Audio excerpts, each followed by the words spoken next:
रजत प्रपात, अप्सरा विहार, फिर पंचली कुंड। और अब तक ऑफिशियली हम ट्रैवलर से ज़्यादा स्टेप काउंटर बन चुके थे। पैर कह रहे थे बस करो, और पेट कह रहा था भाई पहले कुछ खिला दे यार। और इसीलिए एडवेंचर को थोड़ा पॉज दिया गया, क्योंकि सफारी में भी लंच ब्रेक उतना ही इम्पोर्टेंट होता है जितना डेस्टिनेशन।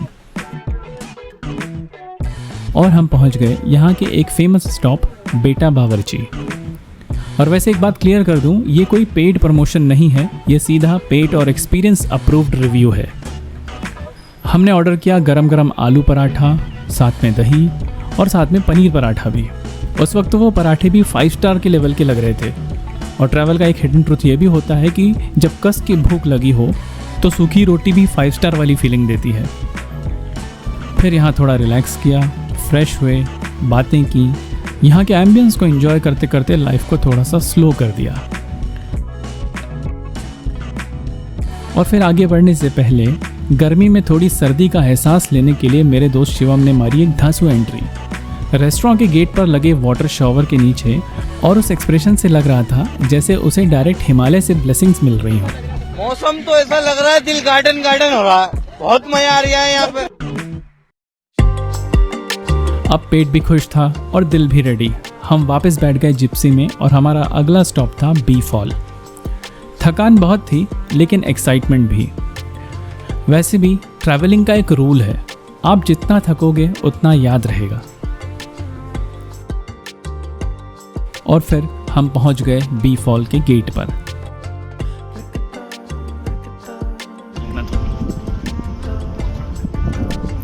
ओ बाबा, अच्छा हम अपनी गाड़ी से आते दीदी तो यहाँ वहाँ रख के इधर से पैदल जाना पड़ता। लेकिन हर एक्सपीरियंस ट्रैवलर का ये फेवरेट डायलॉग होता है, लगता है डेस्टिनेशन आ गया, लेकिन रियलिटी होती है कि नहीं भाई अभी पैदल चलना है। और यहाँ भी जर्नी अभी बाकी थी, थोड़ा और चलना था। और फिर चलते चलते हम एक जगह रुक गए। ये था बी फॉल का अपर सेक्शन, मिनी वाटरफॉल और व्यू पॉइंट। और सच कहूँ ये खुद में डेस्टिनेशन जैसा ही लग रहा था। सीढ़ियों से गिरता हुआ पानी, ठंडी हवा और वो पीसफुल साउंड, दिल ही नहीं कर रहा था कि नीचे जाऊं। लेकिन ये सिर्फ ट्रेलर था, पिक्चर अभी भी बाकी थी।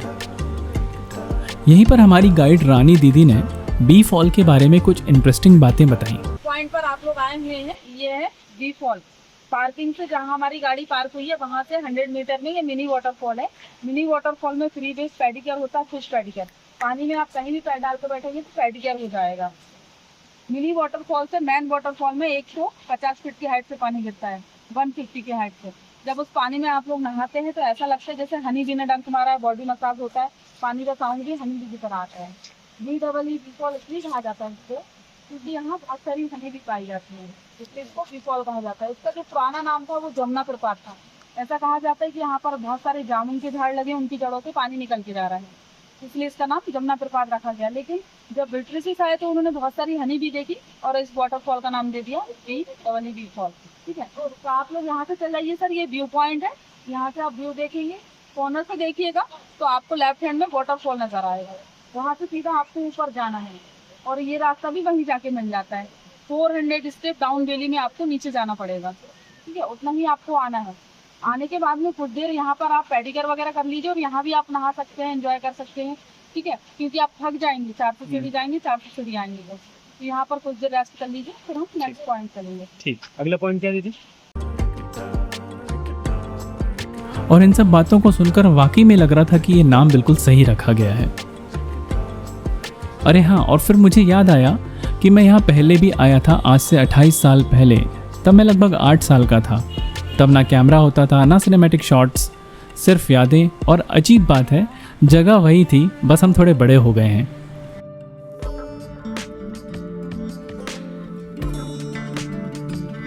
और बस हम पहुंच गए। यहाँ से राइट साइड में जाने पर 400 सीढ़ियाँ मिलती हैं जो कि नीचे हमें फॉल तक ले जाती हैं। और इस लेफ़्ट साइड में यहाँ पर हमें बी फॉल का व्यू पॉइंट मिलेगा जहाँ से आपको झरना गिरते हुए दिखता है, साथ ही यहाँ की हरी भरी वादियाँ और एक ब्यूटीफुल सा वाटरफॉल। Perfect combination.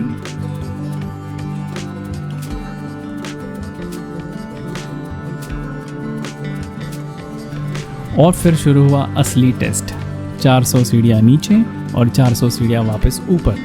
शुरुआत में एक्साइटमेंट थी, 100 के बाद साइलेंस, 200 सीढ़ी के बाद हांफने वाली ब्रीदिंग और 300 सीढ़ी के बाद लाइफ की चॉइसेस याद आने लगी। और रास्ते में वापस आते लोगों को देखकर कॉन्फिडेंस भी थोड़ा हिलने लगा था। वैसे आप सबको एक ज़रूरी बात बता दूं कि जिन लोगों को सीवियर हार्ट इश्यूज़ हैं, हाइपरटेंशन है या अस्थमा है या घुटनों की कोई प्रॉब्लम है तो उनके लिए ये रूट मुश्किल हो सकता है। और तब एक आवाज़ आनी शुरू हुई, पहले हल्की, फिर थोड़ी और फिर थोड़ी और तेज़, और बिना देखे ही समझ आ गया कि बी फॉल्स पास ही है।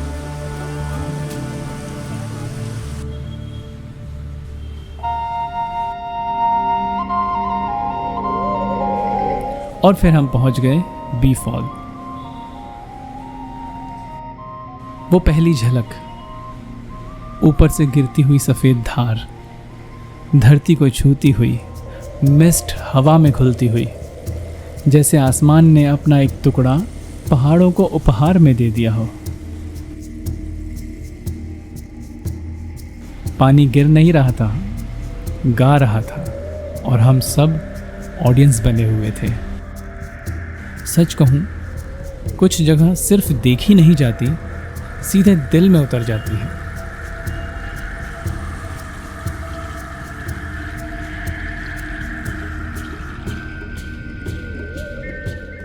कोई पानी के नीचे खड़ा था, कोई बस पैर डुबाकर बैठा था, कोई चिल कर रहा था, और कोई बस उस मोमेंट को जी रहा था। कोल्ड शावर, फ्रेश हवा और वो लाफ्टर। ऐसे मोमेंट्स पर फ़ोन याद ही नहीं रहता, बस वक्त याद रहता है। हमने भी यहाँ काफ़ी टाइम स्पेंड किया, और ऑनेस्टली उतनी देर के लिए हम खुली आंखों से मेडिटेशन मोड पर चले गए थे।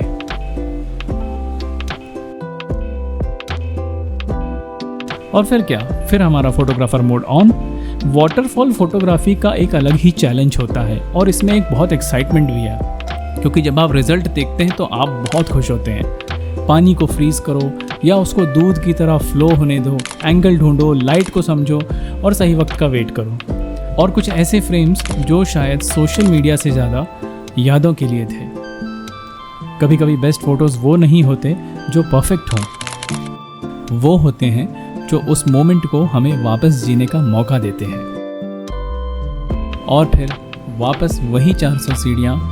पैर कह रहे थे नहीं होगा, दिल कह रहा था अभी एक और एडवेंचर कर लेते हैं। और धीरे धीरे हम वापस ऊपर आ गए, थोड़े थके हुए, थोड़े गीले, बहुत सारी फोटोज़ के साथ और उससे भी ज़्यादा यादों के साथ। पचमढ़ी का सफ़र हमें एक बात बार बार सिखा रहा था, मंजिल खूबसूरत हो तो रास्ते कभी याद नहीं रहते, सिर्फ कहानियाँ रह जाती हैं। See you in the next episode, क्योंकि सतपुड़ा के पास अभी और भी सरप्राइजेस बाकी हैं।